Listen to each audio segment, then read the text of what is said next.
Yes, we do have both of those together. Yes, I updated it from 2 days And I'm ago. in statistics now.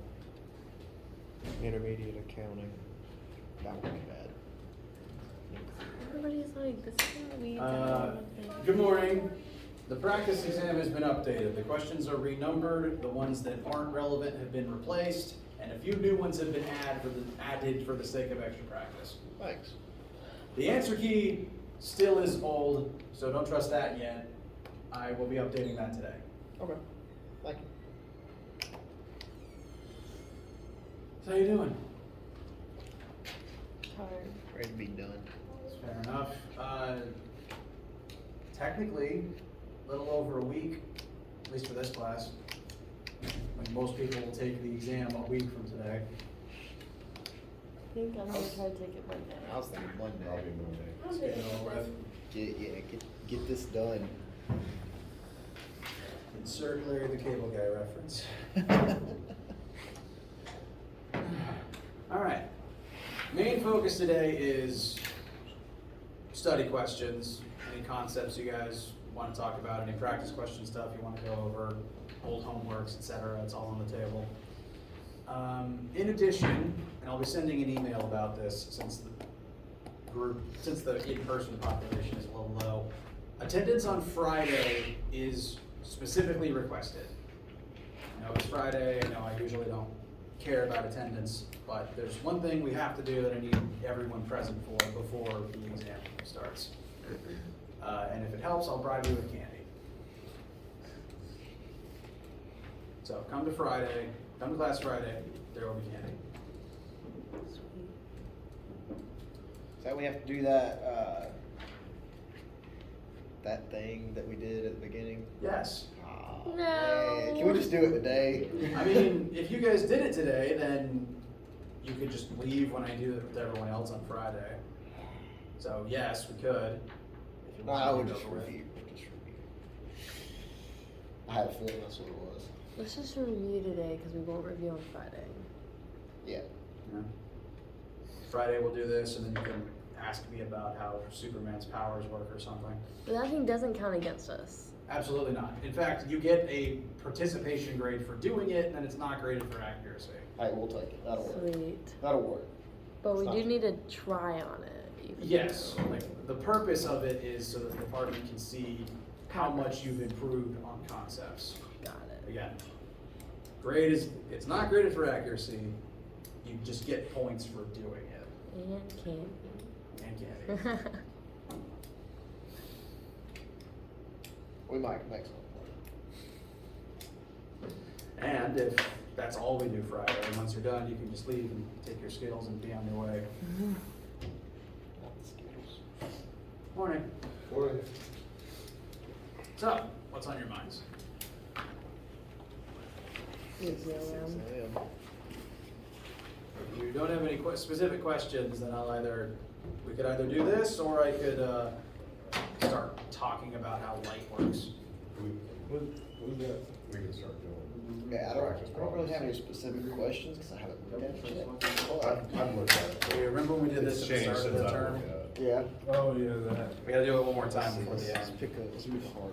But I need everyone to do it, and Let's start closer. the population's a little bit low today. Let's start closer. Is it mandatory? The hard ones, the one. I need the majority Go of the ahead. class to I'll do go it. back and look at it.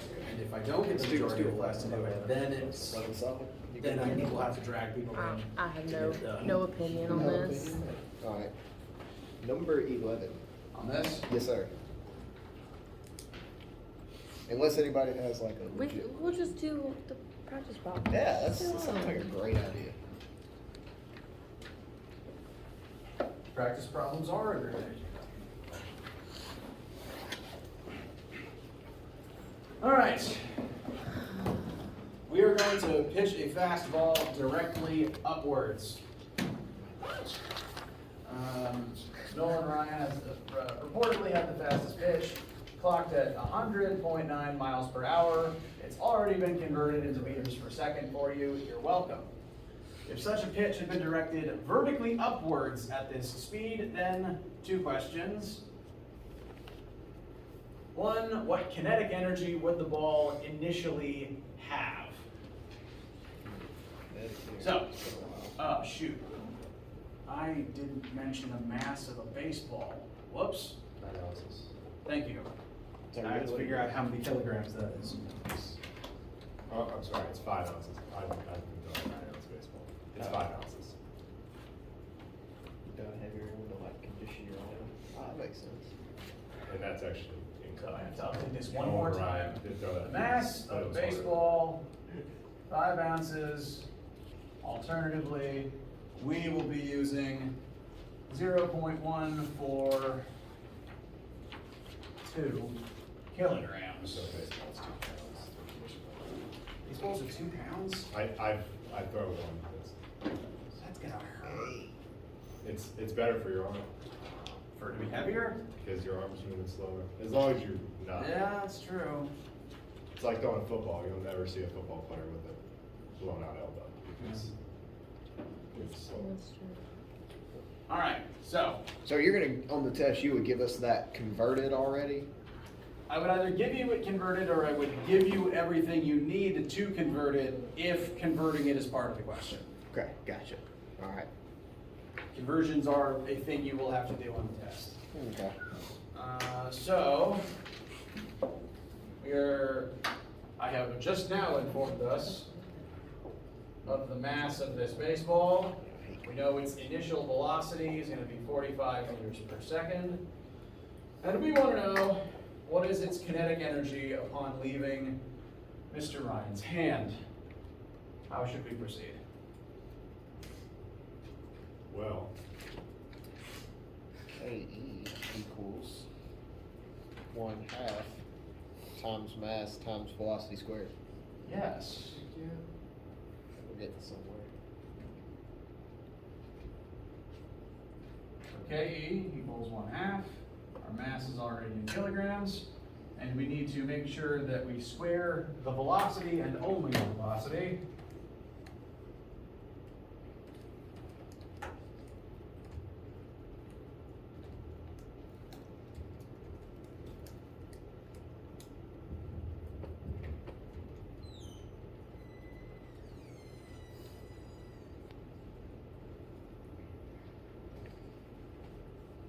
For approximately 144 joules.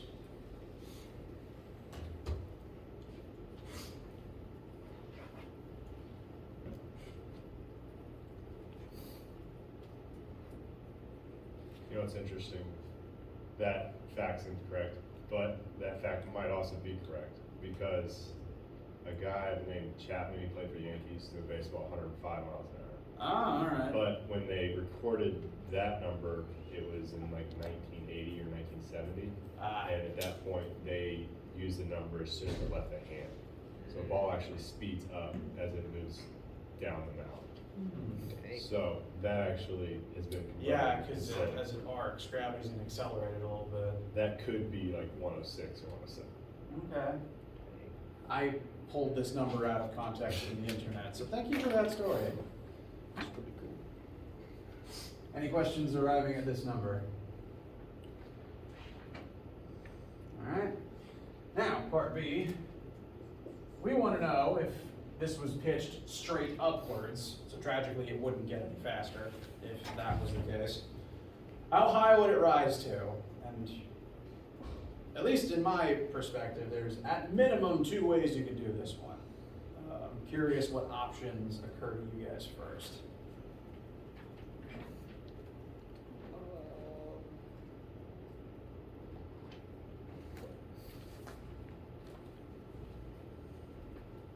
Can we do this may be a shot in the dark, I don't really know. The GPE? Because what's going to happen to this cake as the ball rises? It's gonna turn into GPE. Exactly. When a projectile, technically in free fall, rises, it slows down, its KE decreases, but it gets higher, so its GPE increases. And there's a direct energy transference there. Gravity is doing work to turn the KE directly into GPE. So because of the conservation of energy, total energy initial equals total energy final, that initial KE is going to one-to-one turn into GPE at that final height. Because at that highest point, for that split second at the apex, the ball doesn't move. Throw something straight upwards, it freeze frames for a second before falling back down. So at that highest point, there is no KE left at the absolute highest point. And this was the intended route when I wrote the question.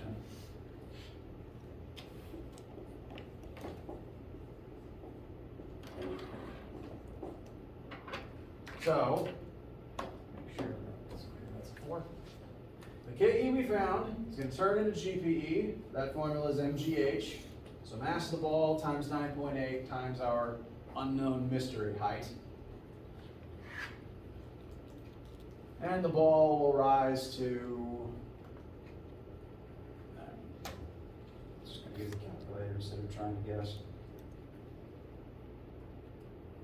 Oof.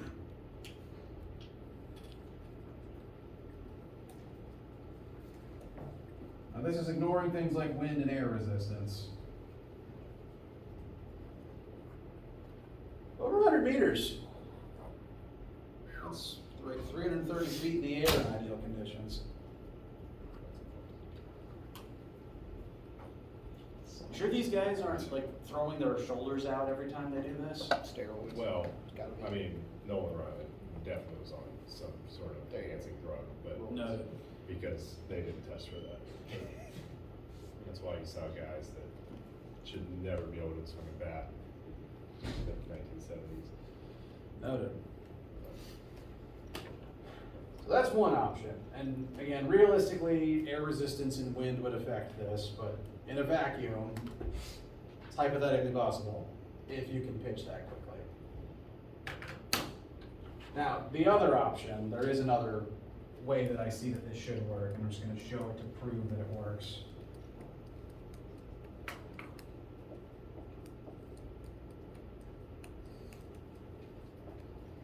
Remember the 4th formula we ever covered.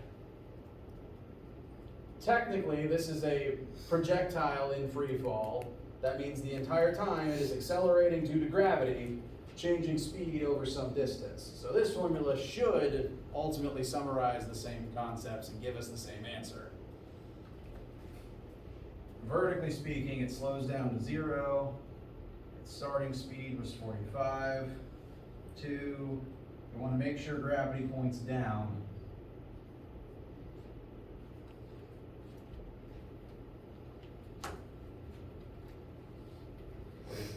Squared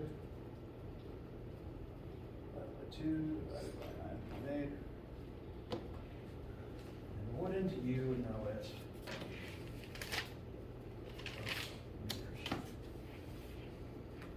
Meters. 3 meters. So those old formulas are still useful.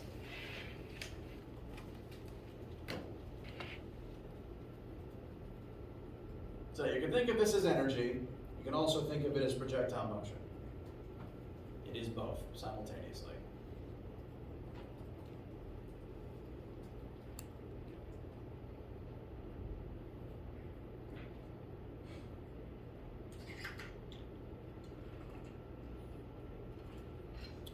Questions, concerns? And that's without air resistance. And Correct. That will be, gravity applies to that bit.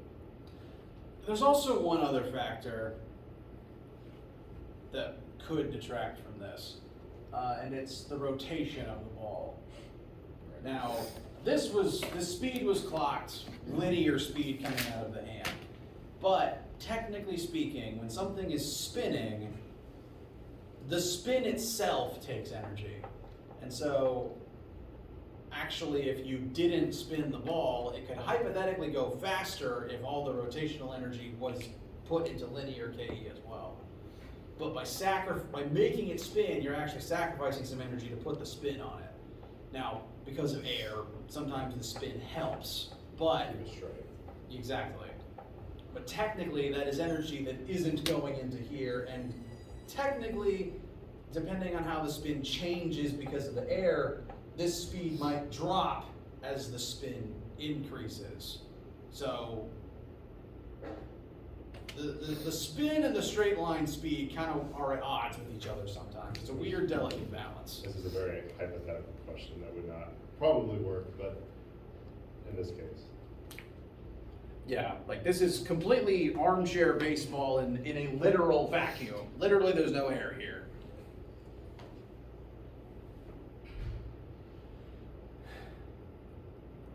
Like this is what the Moneyball guy had to learn before he actually started making money. I know you've told us this before, and I think I remember, but on the exam, was it 16 calculations and 16 total. 16 total, okay. About 12 of them will be math word problems. 4 of them will be conceptual. 2 of those 4 will be the picking laws out of a lineup type thing. 12 total calculations. Yes. You said. And each of those will have, like 1 to 3 parts, depending on the setup and difficulty. And then the other 4 were like, what did you just say? Let me use this practice test as an example. Now this is longer than the actual test. There's 25 questions on here currently. And of that 25, 9 of them are concept based. That's like at least 30% longer than the actual thing. Of these 9, keeping in mind that the practice test is always more questions and more difficult than the actual test itself. Among these questions, there's some various things like, tell me the difference between mass and weight. That's important to know. Difference between a vector and a scalar. Main things I'm going to highlight in this section of the practice test. 1, it says write the laws of motion, and then 2, it says write the laws of thermodynamics. Again, since this is the more difficult version, you have to actually write them. It's good practice. On the actual test, instead of writing them, I list statements and you have to pick from the statements. So 2 of the 4 concept questions will look like those corresponding questions from the test. Test 1 had pick the laws of motion out of these 5. Test 2 had pick the laws of thermo out of these 6. So 2 of the 4 concept questions will look like those. There'll be 2 or so. It's a little in flux. 2 or so other concept-based questions that aren't about calculations, they're more about explaining a fact to me. Such as the difference between mass and weight and the difference Yes. between vector and scalar. Correct. Gotcha. Will it still be graded out of 105? It's technically 210 points out of 200, which is functionally 105 out of 100. Yes, Could you please go over number 10 on the practice one? absolutely. This one? All right. Here we have an object that is accelerating. Does anyone argue? Sorry. Is everyone okay if I erase the previous one? That's the first 4 questions. All right.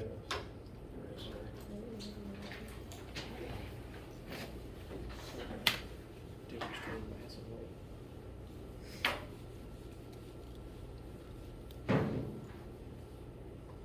We have a 2,000 kilogram object that is accelerating at a rate of 35 meters per second. Difference between vector and scalar. Sorry, 3.5 meters per second squared. So this arrow represents acceleration. This is not a force arrow. We're told the coefficients of static and kinetic friction between this box and the ground. So friction is present.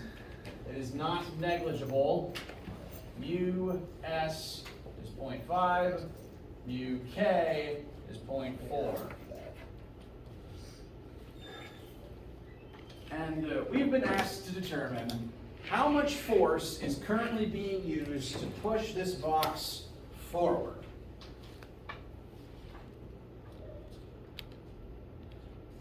This box is accelerating, and by virtue of Newton's second law, that means that the net force on this box isn't zero. The net force on this box equals its mass times its acceleration. Since it's accelerating, all the forces present do not cancel out completely. There is some net force pushing the box to the right as I've drawn this. And we have to figure out, what is that force? How hard is some person or some machine pushing this to make this happen? So my first question in arriving at that answer is, what are all of the forces present here? What are all of the different forces currently acting on this box? Gravity down. Gravity down. Can't escape it. Normal force. Very good. Friction. And the fourth force is the one we care about, the force that is actually driving this thing to move forwards. The outside force that is causing the motion to occur. Those are the four. There's four of them, and we've identified, well, named all four of them. All four of these things are working together, adding up to create this scenario. Whatever the net force is, it's enough so that all 2,000 kilograms are accelerating at 3.5 meters per second squared.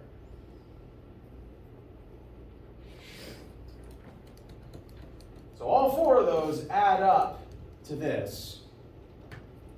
And we got to figure out what, out of all of them, this one is. So this is kind of a combination of many different principles. One is Newton's second law, net force equals mass times acceleration.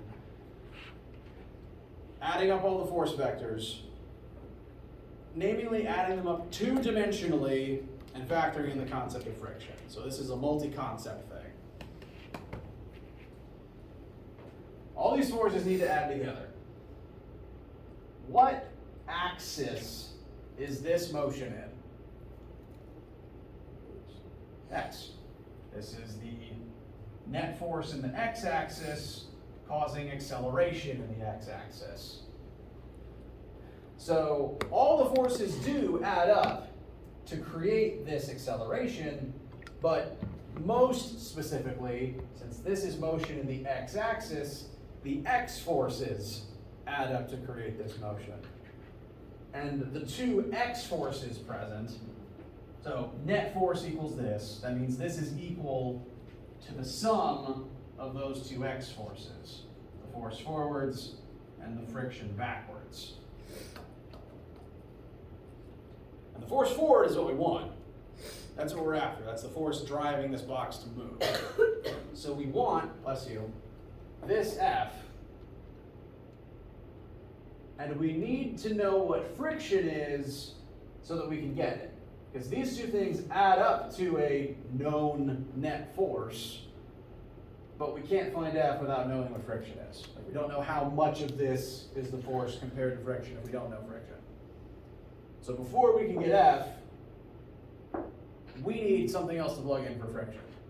So what's the formula for friction? Is it N times the coefficient? Correct. N meaning normal force, and mu meaning the coefficient of friction.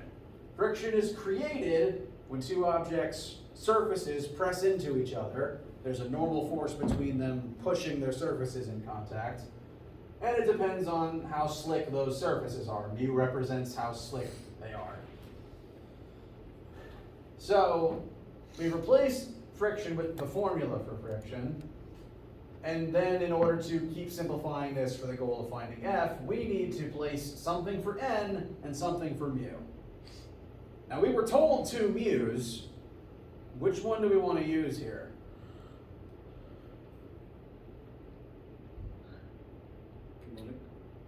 Kinetic. Is this box moving or is it not moving? It is moving, isn't it? It is moving. And if it's moving, then the type of friction you're dealing with is kinetic. So we want to use the kinetic mu instead of the static one. So that's one of the concepts. Understand when the two different types of friction act. So that means mu is actually figured out. Mu, we're going to use the 0.4 instead of the 0.5. But we still need to figure out something to use for n. And even though this is technically the x-axis, normal force is a vertical axis force. Like this equation is still x-axis, but it's asking about a vertical axis variable. So to figure out n, now we're going to do this in the y-axis as well.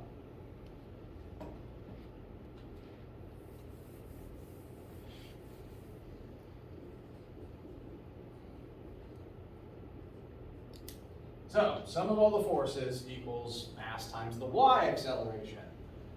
What is the y acceleration of this box? That's true in free fall.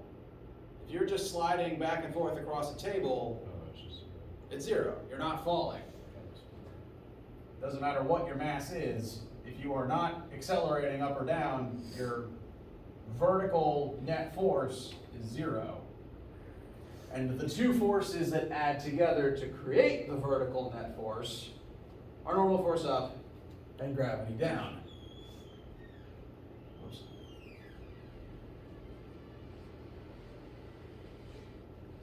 So these two things add up to 0, and that's why the box is not moving up or down. These balance out, box doesn't go up or down, it's just sliding side to side. And since these two things add up to 0, they must therefore be equal and opposite. So n equals negative gravity. So we just need the weight of the box. I find the weight of an object. Mass times gravity. Mass times gravity. So negative 2,000 times negative 9.8. The normal force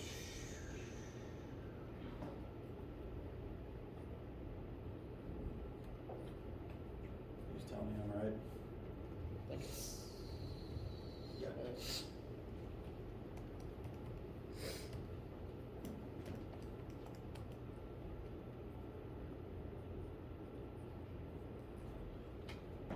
The box weighs 19,600 newtons, therefore the surface has to create that much force upwards to keep the box from falling through the table.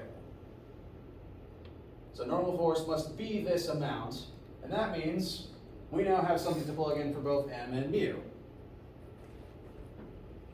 So 2,000 times 3.5 equals the force that we want to find plus 19,600 times 0.4. all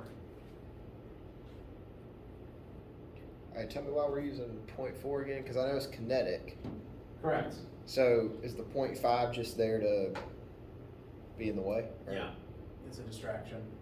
Okay, because that's the kinetic friction between the ground and the object, and then 0.4. Well, okay, they both represent the friction between the box and the floor, but the 0.5, because it says the coefficients of static and kinetic are 0.5 and 0.4 respectively. So the 0.5 is the static number, and the 0.4 is the kinetic number. Oh, I gotcha. Yeah. And since the box is in motion, kinetic friction is what's here. Use kinetic mu to find kinetic friction. And just remember one more detail. Friction is in the opposite direction as our applied force, so we have to add a negative sign manually.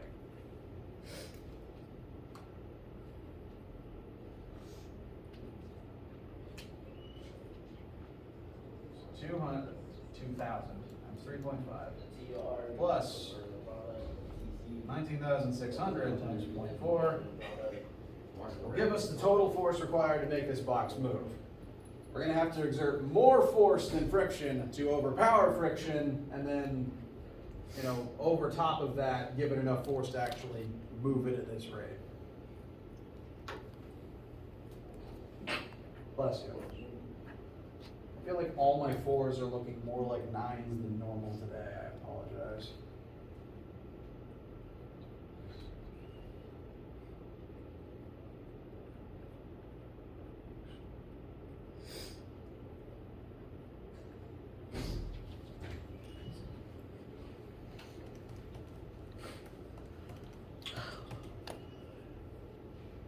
just shy of 15,000 newtons.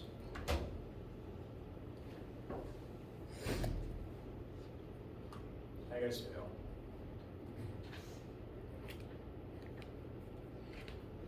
It's almost a little off.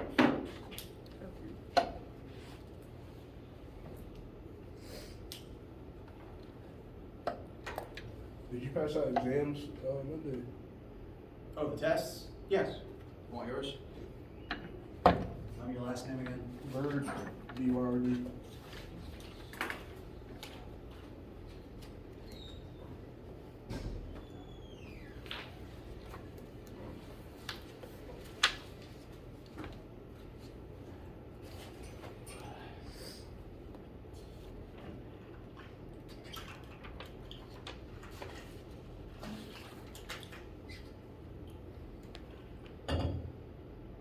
So, it takes a pretty big force to make the box accelerate like this, and that's because there's a lot of friction that needs to be overcome.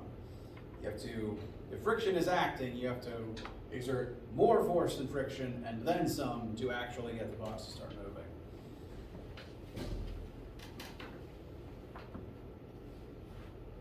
How you guys feel?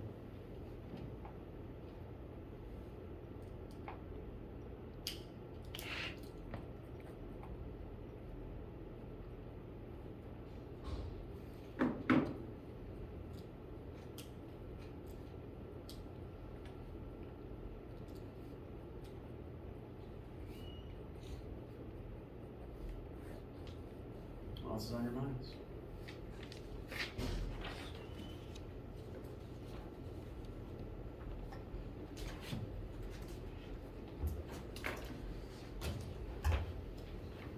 Yes.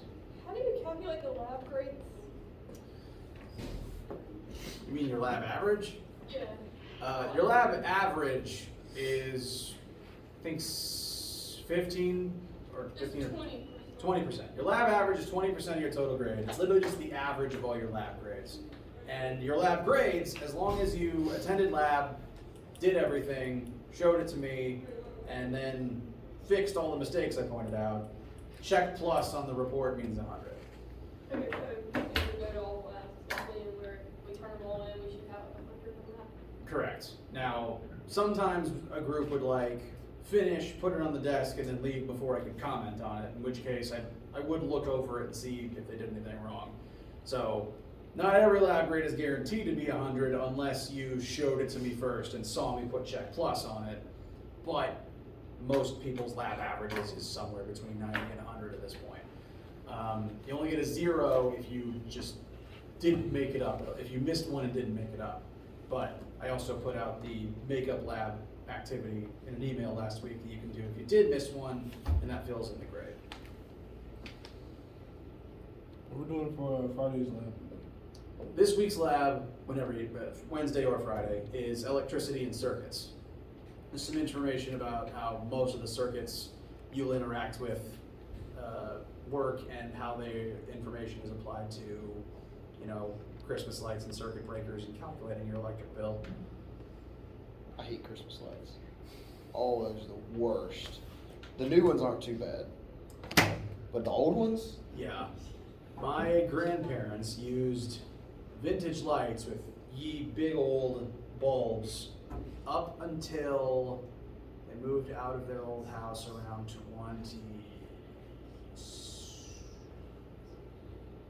mid 2010s. And every year I would help them with it, and every single year, one single bulb in the strand would die. You'd have to test the whole thing. It is awful. That's because, and they all died like that because old lights used a series style circuit, which is to say every single bulb, this Charlie Brown squiggle is the electrical symbol for resistor, which just means something plugged into the circuit that draws power. So each of those represents a bulb. They're all just in a sequence one after the other. And if you cut the line, it's like tearing down the bridge. Suddenly nothing can cross and the whole circuit dies. Whereas So the new ones, the new ones are Parallel. designed exactly in thank parallel, goodness. meaning that, and It's a better design than this. I'm just modifying the existing picture.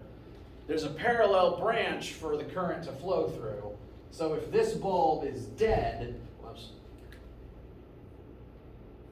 the current can't get through the dead bulb, but it can instead just go around. So a single bulb dies, but the whole thing still works. It's like a series of tiny bridges instead of one big bridge. A lot of old houses are wired in series too. Oof. Yeah. Well, see, series is useful in specific contexts because, like, the fuse box in a house at least partially needs to be in series with what it's connected to. Because you need to be able to flip the switch and the whole room goes out. Right. And often rooms are in series with everything else within the room, which is why plugging in the vacuum cleaner can cause your lights to dim. I just thought that was interesting. You like turn on a vacuum or anything. Yeah. Yeah, that's when you add something into a series circuit, the total resistance of the entire circuit rises, which means it's harder for current to move through the entire system. That includes the light bulbs that now have less energy because some of it is going towards the vacuum. Same thing like in a car. If you cut your headlights on at night, and then if your windows are already rolled up, try and roll them up again and hold the switch down and watch your headlights dim. I'm not going to experiment on that in the middle of the night, in the middle of Nah, the it night. won't hurt you. It'll be alright. So Lab will talk some about those concepts and put some numbers to them. Cool. And some actual circuits, because I have batteries, light bulbs, and wires.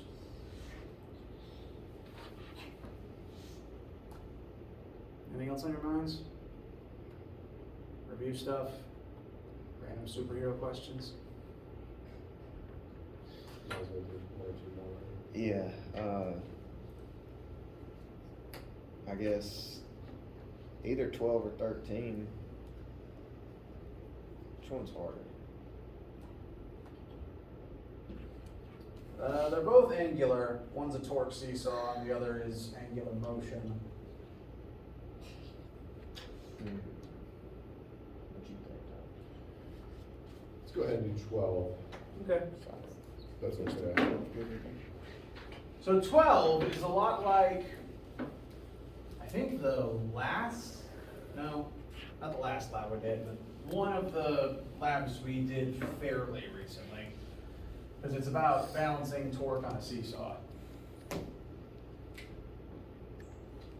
Here we have seesaw, fulcrum, and a 150 kilogram box is placed 45 centimeters from the pivot point. The weight of that box is going to generate torque and try to make the seesaw spin leftwards, or from an outside perspective, counterclockwise.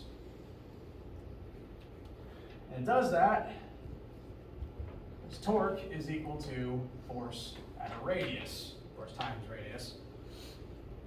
The weight of the box at a distance from the fulcrum is generating torque, and that's going to try to make this whole thing spin. So the torque that that box generates is going to be equal to 45 centimeters, 0.45 meters, times the weight of the box. Mass is not weight. Mass times G is weight. So do factor in the G and don't just write the mass of the box.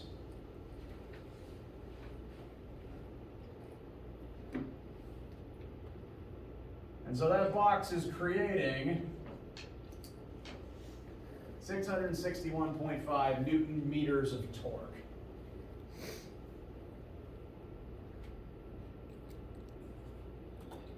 And if nothing is present to stop it, the seesaw is just going to spin, because that much torque is going to accelerate it and make it rotate until it hits the ground, probably. But we don't want it to spin, so someone is going to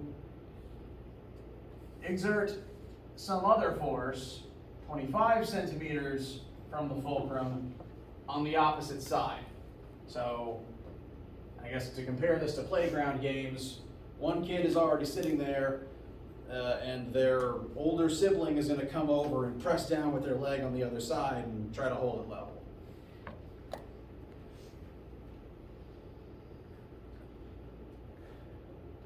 Now, this involves some principles from Newton's second law. Linearly, if you don't want something to accelerate, the forces have to add up to 0. Angularly, if you don't want something to accelerate, all the torques have to add up to 0. Which means that there has to be something creating the same amount of torque on the other side to cancel this out. You could write that a few ways. Either the two different sides add up to 0.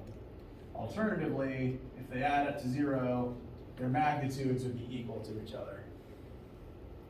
So whatever this strange second mystery force is, needs to be enough to generate the same amount of torque.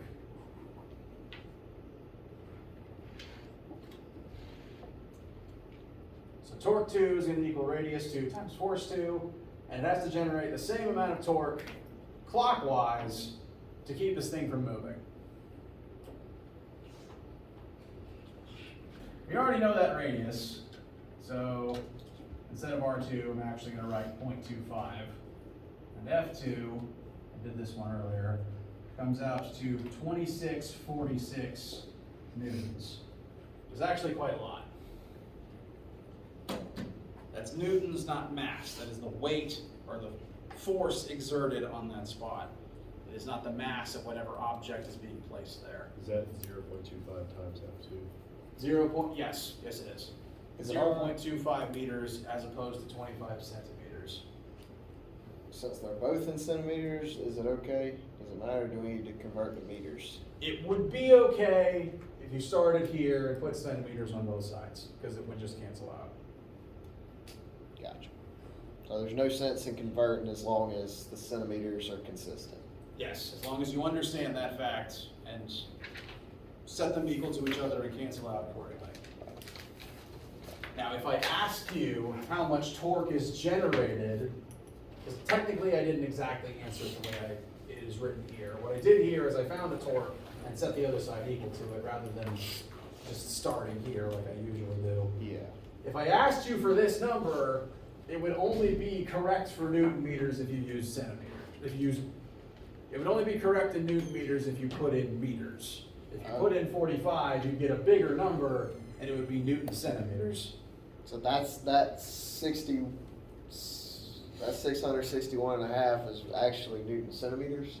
No, it is Newton meters because I converted to meters before I found it. Oh, you're right. And since I converted to meters, I had to put meters in the other side too. You did. My bad. Yep. Now, what you're saying is true. You can Yeah. use centimeters for something like this as long as it's that on both sides. If I had converted here but put 25 here, my answer would get weird. I gotcha. Yeah, that makes sense. Now, objectively, and my previous class asked something similar, it's best to use the standardized unit. Just keep it consistent. You're allowed to write this on the form sheet. The most important thing is to be consistent and to make sure that the unit you get out reflects the units you put in. Because if we wanted to, we could work in Fahrenheit and calories as long as we factored that into all of our constants and such. All right. We could use feet. There's nothing stopping us. It's just less efficient in my opinion.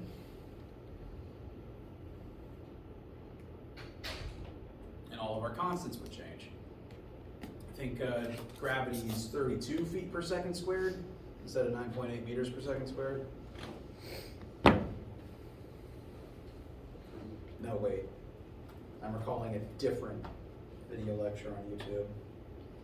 G in feet per second.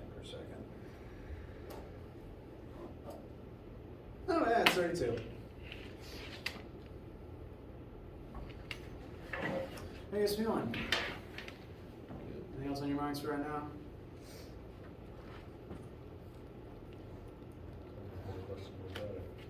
Alright. Yeah, let me know either you can find me or email me if you come up with anything between now and then. We can also talk about stuff on Friday.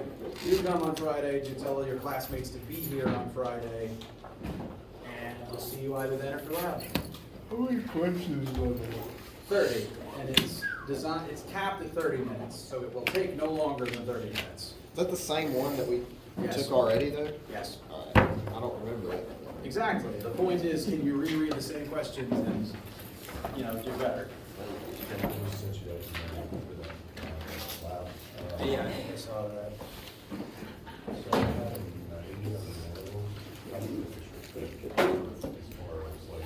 The 90 would be replaced with the 100. Thank you.